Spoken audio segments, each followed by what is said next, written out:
Assalamualaikum warahmatullahi wabarakatuh. Perkenalkan, nama saya Sylvia Nanda Syafai Swayudin dengan NIM 3 digit terakhir 070 dari kelas TIB. Di sini saya akan mencoba menjelaskan tentang komponen penyusun jaringan. Komponen dasar jaringan LAN atau Local Area Network. LAN adalah suatu jaringan komputer di mana cakupan wilayah jaringannya sangat kecil atau terbatas. Misalnya jaringan komputer kantor, sekolah, rumah, atau di dalam satu ruangan saja. LAN terdiri dari beberapa komponen dasar yang diatur sedemikian rupa sehingga dapat menghubungkan beberapa komputer. Adapun beberapa komponen dasar LAN adalah sebagai berikut. Workstation, yaitu node atau host yang berupa suatu sistem komputer. Server, yaitu suatu hardware atau perangkat keras yang fungsinya untuk melayani jaringan, dan workstation yang terkoneksi dengan suatu jaringan. Link, yaitu bagian dari jaringan LAN yang menghubungkan peralatan seperti workstation dan server secara fisik. Network Interface Card atau NIC, yaitu rangkaian elektronika yang dirancang khusus untuk menangani network protokol.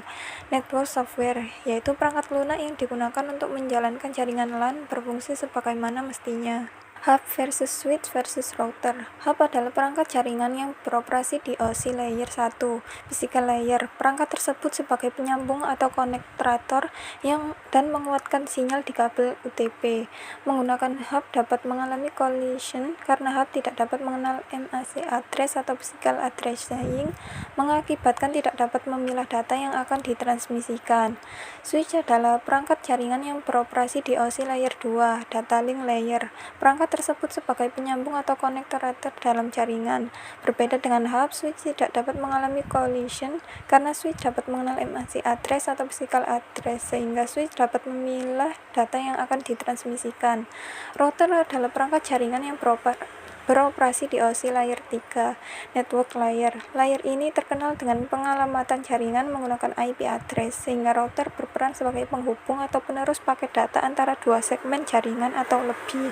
Modem adalah sebuah perangkat keras yang berguna sebagai alat komunikasi dua arah yang merubah sinyal digital menjadi sinyal analog atau sebaliknya untuk mengirimkan data atau pesan ke alamat yang dituju.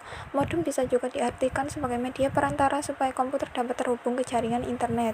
Fungsi modem adalah sebagai berikut: sebagai alat untuk mengubah sinyal digital menjadi sinyal analog, untuk melakukan proses modulasi dan demodulasi, untuk menghubungkan perangkat dengan jaringan, untuk melakukan kompres data yang dikirim melalui sinyal, dan untuk melakukan pengecekan atau pemeriksaan paket data dan komunikasi. UTP. Kabel UTP adalah singkatan dari Unshielded Twisted Pair, yaitu jenis kabel ini terbuat dari bahan pengantar tembaga, mempunyai isolasi dari plastik dan terbungkus oleh bahan isolasi yang dapat melindungi dari api dan juga kerusakan fisik. Kabel UTP sendiri terdiri dari 4 pasang inti kabel yang saling berbelit di mana masing-masing pasang mempunyai kode warna berbeda. STP. Kabel STP Shield Twist Pair secara sederhana adalah sebuah bagian dari kabel yang terbuat dari tembaga dengan adanya dua pembungkus. Jadi setiap bagiannya memiliki pelindung yang terbuat dari timah yang setiap pasangnya pasti dilapisi oleh pelindung. Fungsi kabel STP yaitu sebagai media transmisi data yang sering kita gunakan pada token ring IBM. Tidak hanya itu, sekarang jenisnya juga memiliki fungsi menghubungkan alat-alat elektronika, dapat memberikan transmisi komunikasi data dan juga suara pada beberapa kecepatan tertentu menurut jenisnya. Standar kabel UTP. Pada umumnya terdapat standar internasional yang digunakan dalam urutan warna kabel UTP adalah TIA atau EIA 568A dan TIA atau EIA 568B seperti terdapat pada gambar, yaitu standar internasional EIA atau TIA 568A putih hijau, hijau, putih orange, biru, putih biru, orange, putih coklat, dan coklat. Kemudian standar internasional TIA atau EIA 568B yaitu putih orange, orange, putih hijau, biru, hijau, putih coklat, dan coklat. Susunan kabel strike dapat dilihat dalam gambar, yaitu putih orange, orange, putih hijau, biru, hijau, putih coklat, dan yang terakhir coklat. Susunan kabel crossover dapat dilihat dalam gambar, yaitu putih orange, orange, putih hijau, biru, hijau, putih coklat, dan yang terakhir adalah coklat. Di sini saya akan menunjukkan simulator kabel UTP tipe strike.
Sekian yang dapat saya sampaikan. Apabila ada kesalahan dalam kata atau perbuatan, saya mohon maaf dan terima kasih atas perhatiannya. Saya akhiri. Wassalamualaikum warahmatullahi wabarakatuh.